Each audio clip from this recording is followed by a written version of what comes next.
our spooky friends, and welcome to another episode of Storytime with the Scary-ish podcast. I don't know. What's with the hand motions over there? I usually do these. You're usually just not looking at me. Oh, okay. I'm Robin Grace. This is Adam Diaz. Hello. And we are here to read you folks some homegrown horrors. Adam, why don't you tell us what those are? A homegrown horror is a story that has happened to you, hence homegrown, that is horrific in some way, shape, or form. Not always. But tend to be, in nature, supernatural, paranormal, sometimes spooky, creepy, sometimes coincidental. Those are the funny ones where it's like, I thought something bad was happening.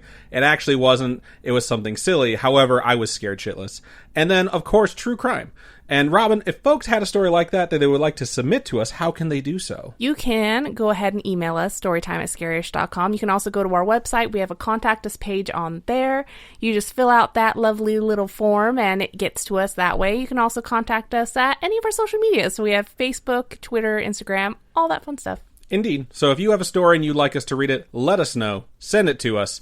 And usually just say, like the beginning of the story, it's okay to read this on the podcast. If you have a story you'd like to share and you don't want it read on the air, but you just want to share it with someone, you can reach out to us with those too. It's totally okay. We do get those every now and then. So if you're just looking for someone to talk to about something so you don't have to feel crazy, feel free to message us with those as well. We have 4 tonight. I am going to be getting started, I think, with the first one. So let's get into it. Starts out like this. Hi, Adam and Robin. Hello. Hello. I had to get Spotify.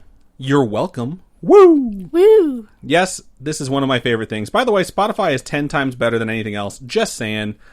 It's Karen from Utah. Not that Karen, I'm guessing. Is that in the email? Yeah, it's exactly what it funny. says. I'm guessing they're just used to being made fun of for their name now, which sucks. And Team Fan is the first thing that's in this email, which I like to see. All right. It says, I snore, and my poor husband. So in order to drown out my noisy snoring, we fan it at night. I cannot sleep without one. When I'm cold, Robin, I wear sweatshirts and gloves and heavy socks, and just kidding. But I do wear sweatshirts in the summer when I'm cold. Good to know. Robin, I wanted to tell you I worked in the records room at Tooele Hospital before they closed it. Is that a topic that you covered? Yeah, it is. Right on. It's like a mental institution. Oh, or shit. It was like a hospital, and then they used it for something. It's like changed a whole bunch, like, over time. So they worked in the records room there. I never had anything scary happen, but there was a really creepy feeling there. There were records from the 1900s, and the cemetery is right behind the old hospital. They still use it today. Holy shit. Wow. The doctor I worked for was in an office building on Main Street. I think it was the original hospital it keeps putting this name in here, Tooele, but I'm not sure. I couldn't find anything that said it was. There were hallways on each side of the building that came together in the lobby. In the middle was an X-ray/operating room, but no one went there. It had these swing doors with round windows. Inside there was a big machine with a table in the middle. It's kind of hard to remember exactly what it looked like. It was so creepy, I hated going past it. I went in there once and couldn't do it again. Such a creepy feeling. My friend said that if she worked late, she would have to turn the lights off upstairs, which was just kind of a storage area. Okay. I just, the idea of dealing going with upstairs this place, to turn the lights off and then running down. The whole place was just creepy. Anyway, she said at night she would turn the lights off and drive by later and the lights would be on. That's scary. Yeah, because either there's a ghost there or someone's living in there. Either way, super creepy. So last time, I told you about when I was in 9th grade. Skip forward until I was about 33. Wow, that's a huge difference. Pretty huge jump. Yes, I am older, okay? I turned 50 in quarantine, damn it. Happy 50th birthday. Yes, happy 50th birthday. I can't believe I just admitted my age. I don't feel 50. I feel like I'm maybe pushing 30. Whatever. Anyways, wait, am I one of your oldest listeners? You're in the top 50% for sure. So I don't know though, because we don't collect. We don't collect that type of data. But I know I have relatives that are around your age that listen. So yeah, but they're my relatives. I don't know. Oh, I have friends too. I have friends that are older that listen. So, You're in the top half. That's all I'm saying. The email continues. So my boyfriend, now husband, John, and I were looking for a house in 2004. My stepsister and her husband were selling his parents' home, so we went and looked at it. It needed so much work. Thank heaven my husband can see potential, and the price was amazing. So we jumped and bought it. It took about a month to even get it ready to live in. There are a lot of stories about this house, so please be patient with me. Okay, here we go. Moving in is in bold, so I guess that's the name of this one. It came time to move in, and we had an old TV like this one. Imagine like a cabinet TV where it's got like the speakers on the side and like the wood paneling and then the TV in the middle. All right. And that's what this looks like. I used to have one of those. My grandparents used to have one of those. When we were getting the house ready to move in, we would turn it on for the kids while we worked. The day came. It was my husband, his friend, me, and our dog, Sloan. She had her own love seat that we had already brought into the house. The guys went outside to bring in the washer. Yes, Robin, to the basement. Sloan was sitting on her couch, and I thought, okay, I'll go out and grab a box. The second I stepped outside, the TV turned on. I grabbed a box and went back inside. It was just Sloan sitting on the couch. It's hard to imagine those those types of TVs turning on by themselves. But if you think about it, they're older, and perhaps the electrical wasn't as wiring. Right. It could be a whole bunch of things. That could be. You don't know. When the guys came back upstairs, I said, bet you thought it was me who turned that on, didn't you? They said, yes. My husband said, you really didn't turn it on? So I said, no. He walked over to the TV and unplugged it. We were standing there talking about it. What if it turned on again, like Freddy Krueger? Wow. And boards that were in a completely different room than the washer and dryer in the basement were knocked over. It was so loud. It was like they were thrown. I said, well, apparently someone wanted to turn the TV on for Sloan, and you just made them mad by unplugging the TV. And so it begins. Oh gosh, haunted house. I'll send this now because my computer is being an ass. Take care of you and keep on creeping on. The cool Karen. Well, thank you for sending that, cool Karen. We can't wait to hear the rest of the chronicles about this house. It's so funny that you assume that, like, oh, they wanted the TV on for the dog and you made them mad. It's nice to have a ghost that likes dogs. Yeah. It's a good thing. So, but it's just very strange, you know. Yeah, it definitely is super creepy. But if your dog didn't freak out, then maybe everything's all right. Creepy stuff on moving day is definitely a bad omen, but hopefully things settle down. Although you totally did just say that, and so it begins, so I'm guessing it didn't settle down after that. When I moved into the house that my family moved into when I was like 10, it was a much older house. It was a lot older. It still had all the furniture in it, so it was furnished. So like the older TVs and stuff like that were still inside the house, and I never thought about it until I got older. Like, what if some of that stuff was like haunted? I think haunted objects are more rare than we assume they are because of how much shit we read about haunted objects. Yeah, there are some good secondhand objects that are just, you know, really good deals. So, right on. We look forward to getting the next email from you, if we haven't already. All right, so my first email of the night the subject is read if you dare. And I'm hoping this is very scary because it's a ballsy subject. Very ballsy subject. Hello again. It is I, Josh. Hello, Josh. Hello, Josh.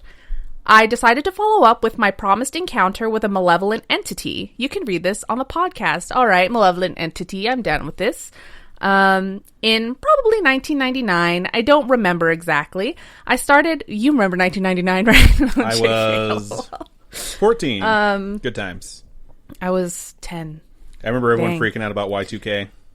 Oh, yeah. I remember they were coming out with like all those cartoon like episodes all about Y2K and all that stuff. Yeah, it was a big deal back in the 2000s. I started dating my best friend's sister. Cute. That's adorable. One day, she decided to show us a quote-unquote strange photo of her and her previous boyfriend.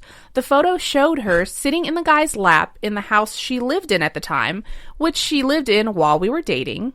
In the foreground is what appeared to be a cloud of smoke. In this cloud, there could be seen the Harlequin masks.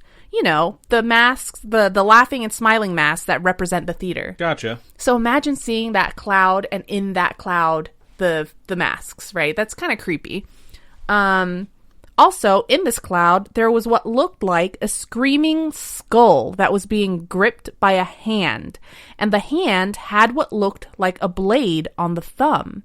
She then admitted to us that strange things had been going on in the house. She lived with her friend whose baby would wake up screaming like he was scared in the middle of the night. My friend and I decided to try to recreate this picture because I guess we were stupid.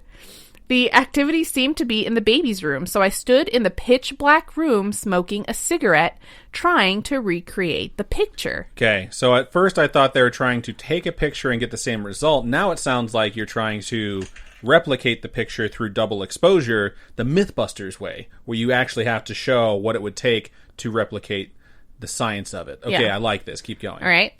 At this point, one of the baby's toys went off on its own. I never even looked back and bolted out of the house. I don't remember my feet touching the ground. I was moving so fast.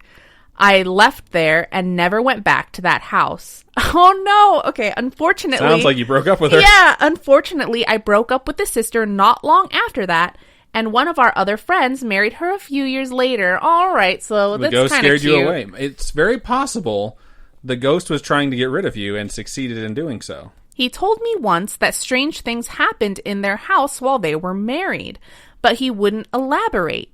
I believe the girl had an evil spirit attached to her, but this is speculation because I haven't spoken to her in 15 plus years. Wow.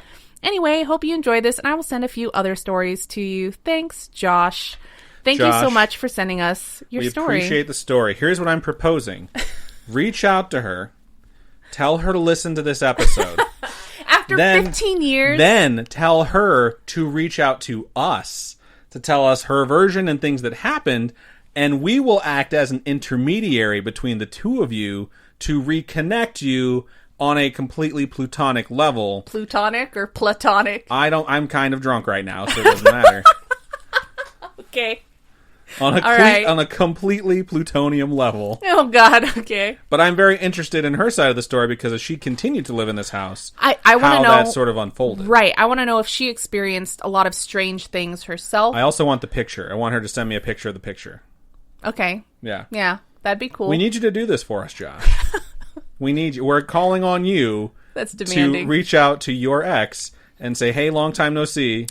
His married ex. Yeah, I talked about us/you to this podcast, and I really think you should listen to it. And they really want you to listen to it. And then she can reach out to us on any of our various social media platforms or through our email. I think it's a good idea. I think it would be really fun. This can be the saga of Josh. The saga of Josh. Okay. And we'll see what happens with it. Thank you so much for sending your story in. We appreciate it. So before we move into our next story, we are going to take a really quick commercial break. And we're back. All right. So we're going to get into my second email of the night. And this one does not have a cool title. It's just called Stories. Hey, Adam and Robin. Hello. Hello. I just found your podcast, woo, on Google Play and have been binging for the last week or so. My boo's not as cool as Adam's food. Woo! Okay, my ears hurt and I'm sitting in this. Ugh, I hate you.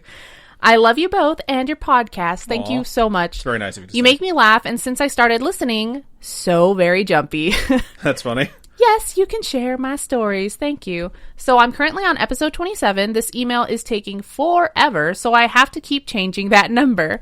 Yes, I'm a bit of a freak and have to listen in order from the oldest to the newest. I totally understand. I do the same because thing. Right now I'm on episode 13 of Try Guys, and they have 40 episodes, and I'm just so behind. But I'm that person who has to listen all the way from the beginning, So I totally get you. Adam, remember that review that was a 1 star? I think it was from the guy who does Ghost Adventures. Wow. By the way, I don't think he knows who we are, but I appreciate that. No, man. Plus, that guy's so catty, though. I could totally see that. There are other paranormal podcasts that know who we are that I wouldn't be shocked if they review bombed us. I will say that. Really? Oh, yeah, no, for sure. I feel like, okay, I know there's a certain one that review bombed us. Yeah. On purpose. And those got overturned, though, so everything's cool on that. Yeah, we know you, so fuck you. Wow. But I think most paranormal podcasts out there, I think we like to support each other for the most part, and I don't think they would review bomb us, It's a pretty supportive community overall. Yeah. By the way, I don't like him either, hence I can't/don't want to remember his name. Everyone always calls him something different, I feel like, in the spooky, scary-ish community. He's better left unremembered. I would say let's kick him, but he might curse us. I have so much to tell you, but where do I start? I have several stories for you and thought about telling them all in one email, so this may be one of the longest emails you have ever received. So here goes. My first story that I remember was when I was in 9th grade. I had a friend, Lana, who talked me into watching The Exorcist. So scary. She and her mom loved it and that kind of thing. I remember talking with both of them about it. Her mom said when she first watched it, Lana was a baby, and when she would wake up during the night, she was so scared that when she went in her room to get her, Lana would be floating above her crib. Get the fuck out you of here. You shut the front door. That doesn't sound... No way. It sounds terrifying, that's for sure. So one day, we decided to walk to her grandma's. It was about 5 miles or so from her house to her grandma's. When we get there, her grandma wasn't there, so Lana wanted to find the Ouija board. Why would you want to find the Ouija board? Just leave it. I just want to find out where my grandma's at. I'm sure the Ouija board can tell us. That's fucked up, dude. We went into the basement. Sorry, Robin. Of course, I'm the one reading this. This is like the third Sorry, Robin basement reference, which is hilarious. I remember it being kind of dark. For some reason, we didn't turn on the lights. It's the basement. Why? Because you embrace the darkness. You walk into the darkness, and you let anything in there with you know they merely adopted the darkness. Oh, my God. You were born in it, molded by it. You didn't see the sun until you were a man.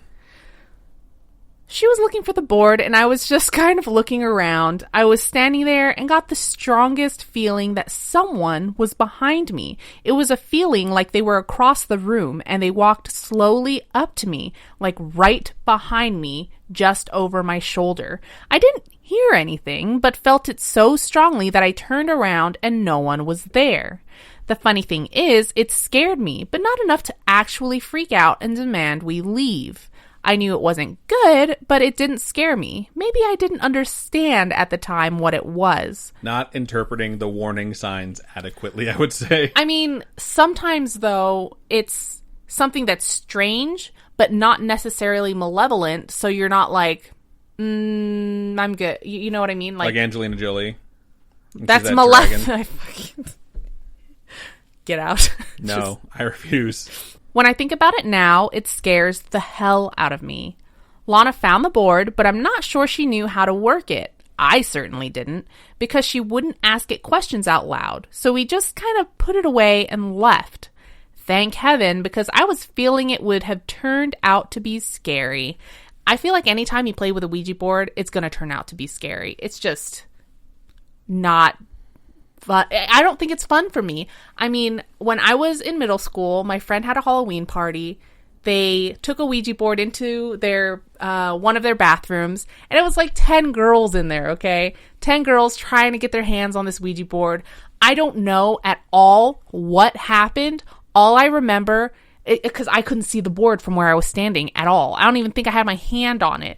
All I remember is one girl starts screaming, all the girls start screaming, and everyone runs out of that bathroom. It's so funny. I had no idea what happened. It's one of the best videos on the internet. It's like one of the reasons why I feel the internet was created is that video of some guy who like wrote on the screen and says like, my sister's upstairs playing the Ouija board with her stupid ass friends, and then he opens up the switchboard, or he opens up the fuse box, and he throws the fuse for their room, and you just hear high-pitched screaming coming from inside the house, and he starts flicking it on and off, and they just start losing their shit. That's what I think of when I think of young girls playing on a Ouija board, is like, there has to be an older brother there to fuck with them, because it's just so funny. Well, we were all girls. There were no boys. Well, no, Logan might have been there, actually. He was the only boy, though. Who knows?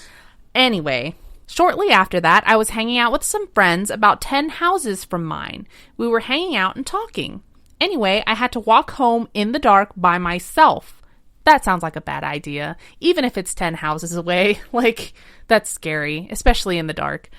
On the way, I felt like someone was watching me. It scared me so much that I ran the rest of the way home. When I got home, I told my mom I didn't want to sleep in my bed. It was cold outside, so we had a fire going in the fireplace. I'm an only child, so she said, okay, well, we'll get the sleeping bags and we can sleep on the floor in front of the fire. That's cute. That's some fancy ass shit. I didn't have a fireplace growing up, but I lived in Hawaii, okay? We don't have like snow winters, so maybe that's why. But that's pretty freaking cool to be able to just be like, we'll just have like a little camp out in front of the fireplace, no big.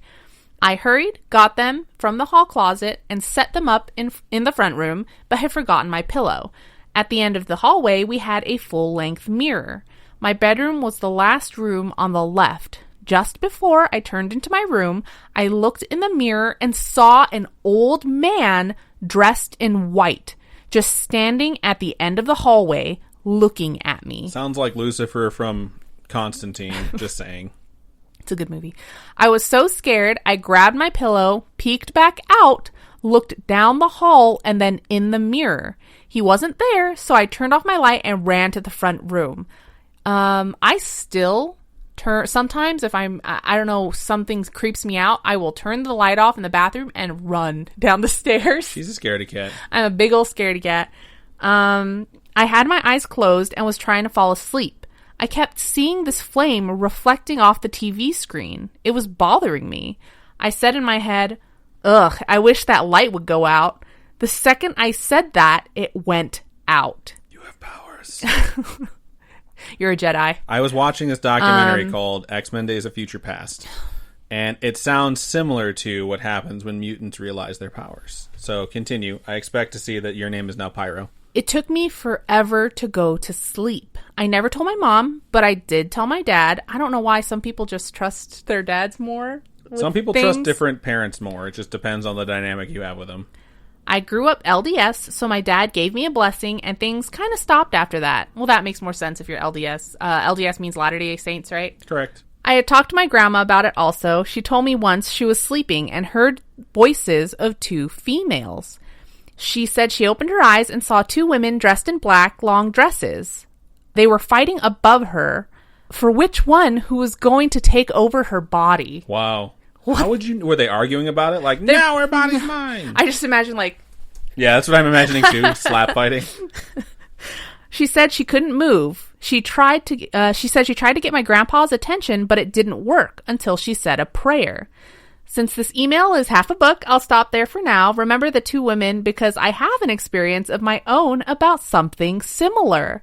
Can't wait to hear what you think about my book and my stories. More to come. Keep on creeping on. Karen from West Jordan, Utah.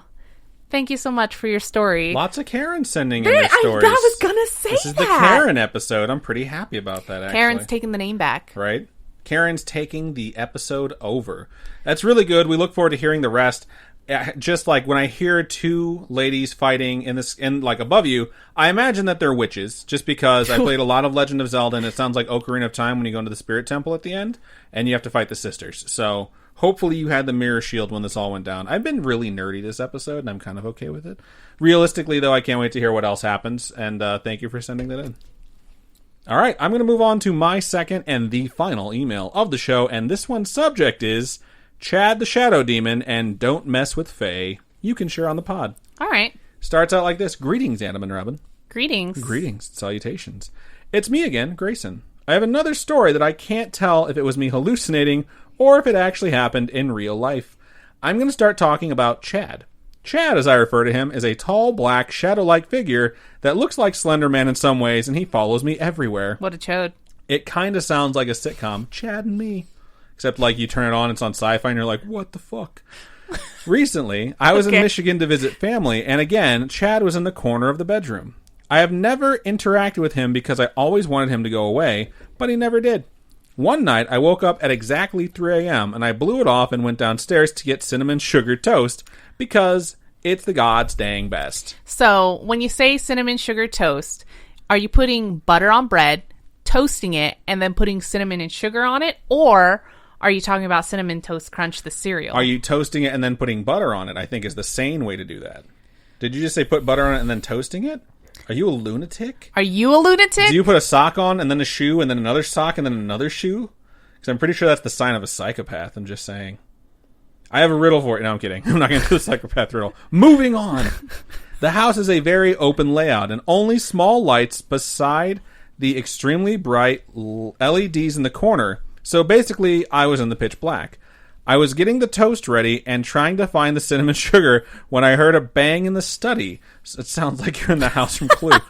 So my dumbass went to go see what fell.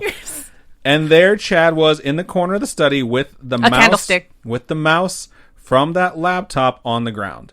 I blew it off again and went back to the kitchen to continue getting my toast. Then the napkins and 3 salt shakers and 1 pepper shaker, yes, 3, lavender salt, Himalayan salt, and table salt, I was about to question that, came flying at me and fell to the ground. I grabbed my plain bread that I wasn't able to toast and ran upstairs and blamed the mess on the dog the next day. Aw, poor doggo. I don't know if it was Chad or something else. You know, bum, bum, bum. It actually says that in the email. You know what's funny is growing up, I knew a lot of people who, when they farted, will blame it on the dog. And back then, as a kid, you don't think about it, right? You don't think about like them just being like, hey.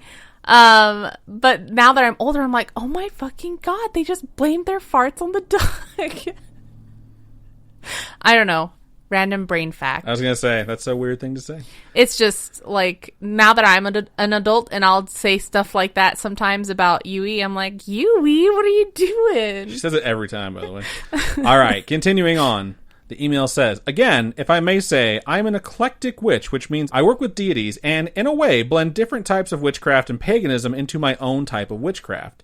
And if the Fae would like to make contact, they will leave gifts at your door, but I don't wish to make contact with them. In some way, I angered the Fae and will now wake up with small cuts and scrapes on my hands and feet and find small items moved around and not where I left them, and I have to find a way to deal with them. Fun facts, there are types of Fae that will turn into human-like creatures and or centaur-like creatures that will come into people's rooms and eat them. What the? Thank you for reading and listening to my cool stories and fun facts. Hope you had a good day or night because you guys are night owls. It's a good way to end it. Yeah. Thank you so much for sending that. I will say, I don't know how you angered the Fae. Probably not a good thing, but I'm not sure if this particular member of the Fae is actually a member of the Fae or if he's a side. But something exists known as the Scratch Bandit, which might be hitting you, which will scratch you and cut you in your sleep. And it doesn't have anything to do with offending it. It just happens sometimes. You wake up and you're like, where did that scratch come from? My friend who's actually in the chat right now, L. Gatesman, knows exactly what I'm talking about because he would wake up with scratches and bruises all the time. My younger sister, she always wakes up with new scratches all the time. And when I was hanging out with her a bunch during all the funeral stuff that we were dealing with, every day she'd come down and she'd be like, check out my new scratches. She's like, I don't know where that one came from, but there it is.